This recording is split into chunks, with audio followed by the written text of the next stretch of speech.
পাশের বাড়ির ভাবির হাতে করলা ভাজি এত বেশি মজা হয়, একটুও তেতো লাগে না। আর করলা ভাজি দিয়ে কিন্তু শুধুমাত্র 1 প্লেট ভাত খাওয়া যায়। তো আপনার হাতেও করলা ভাজি আর কোনোদিন দিতে হবে না যদি এই নিয়মগুলো ফলো করেন। যেমন করলা ভাজিতে প্রথমে হচ্ছে এতগুলো লবণ দিয়ে দিবেন। লবণ দিয়ে এই করলাগুলোকে খুব সুন্দর করে কচলে নেবেন।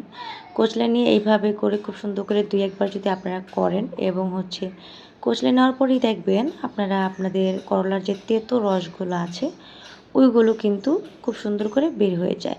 এখন বলতে পারেন পাশের বাড়ির ভাবি কি এইভাবে ভাজি করে? হ্যাঁ, পাশের বাড়ির ভাবিকেও আপনি এই সিক্রেটটা জিজ্ঞাবেন, মানে জিজ্ঞেস করবেন, বলবে দেখবেন আমি এইভাবেই ভর্তা করি, সরি করলা ভাজি করি। কী ভুলভাল বলতেছি আমি জানি না।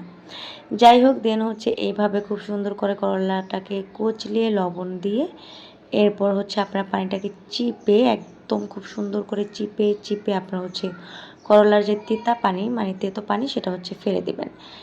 এইভাবে দেখেন আমার মতো খুব সুন্দর করে চেপে চেপে করবেন। এটা আমি আপনাদেরকে একবার দেখিয়েছি, আপনারা হচ্ছে 2 বার করবেন, তাহলে বেশি ভালো হবে। মানে করলা ভাজির থেকে একদম তেতো স্বাদটাই চলে যাবে আর খেতেও কিন্তু অনেক বেশি ভালো লাগবে।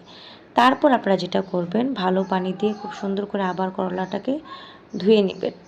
আর একবার চিপে চিপে ধুবেন তাহলে কিন্তু হয়ে যাবে। দেখেন এরকম করে ধুয়ে যদি করলা ভাজিটা করেন একটুও তেতো লাগবে না আপনাদের কাছে।